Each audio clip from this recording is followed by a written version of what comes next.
Assalamualaikum. Perkenalkan, nama saya Husnul Musyaidah S dengan NIM D0512211049. Nah, saya mau ngejelasin tipis-tipis bagaimana cara menentukan PKAC yang tepat. Wow, terlalu to the point. Tapi ini materi yang akan saya bawakan dalam mata kuliah Fisika Bangunan Lanjutan. Sebelum menentukan PKAC yang tepat, kita perlu tahu beberapa dasar sebelum masuk ke perhitungan. PKAC bisa ditentukan ketika kita sudah mengonversi BTU menjadi PK. Jadi, apa itu BTU? BTU adalah singkatan dari British Thermal Unit yang merupakan satuan energi yang digunakan di Amerika Serikat yang biasanya didefinisikan per jam menjadi satuan BTU per hour. Satuan ini juga masih sering dijumpai di Britania Raya pada sistem pemanas dan pendingin lama. 1 BTU per hour adalah energi yang dibutuhkan untuk memanaskan atau mendinginkan air sebanyak 1 galon air. Ya, sekitar 1 pound atau 454 gram lah ya.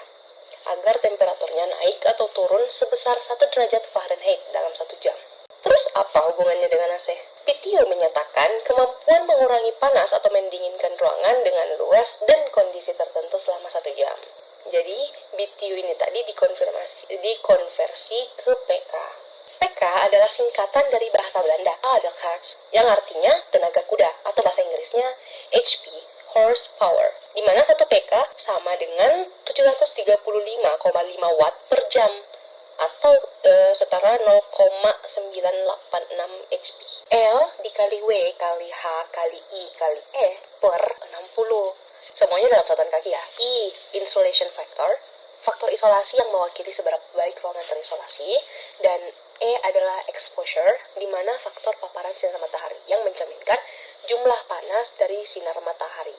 Ini salah satu contoh soal ya, di mana ukuran ruangannya itu masih dalam satuan meter. 5 meter kali 5 meter kali 3 meter. Jadi panjangnya 5 meter, lebarnya 5 meter, tingginya 3 meter kan. Dimana kan tadi rumusnya itu kita perlu ubah jadi satuan feet. Nah, diketahui 1 meter itu sama dengan 3,28 feet. Jadi kita ubah dulu. 5 meter itu dikali 3,28 sama dengan 16,4 feet. Ya, dimana kita bulatkan aja biar enak ya perkaliannya. 16 feet. Sedangkan 3 meter kali 3,28 sama dengan 9,84 feet. Dibulatkan 10 feet. Nah, kalau gini kita udah gampang ngehitungnya. Nah, ini I sama dengan 10. Kenapa bisa 10? Karena dia berinsulasi, alias ruangannya ini dia tertutup dengan dinding di mana-mana.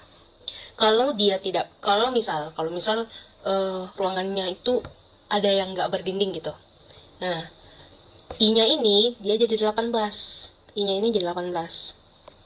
Kalau E-nya ini exposure-nya itu faktor paparan sinar matahari di timur. Ini di timur maksudnya apa? Nah, jendelanya itu di timur. Jadi kayak matahari yang masuk tuh lewat timur. Nah, ini udah jadi suatu ketetapan. Kalau faktor paparan sinar mataharinya dari timur nilainya 17. Kalau dari utara nilainya 16. Selatan 18, barat 20. Oke, lanjut ke soal. Rumusnya tadi itu kan L kali W kali H kali I kali E dibagi 60. Sorry, di sini BTU. Sama dengan. Nah, masukkan semua yang udah diketahui.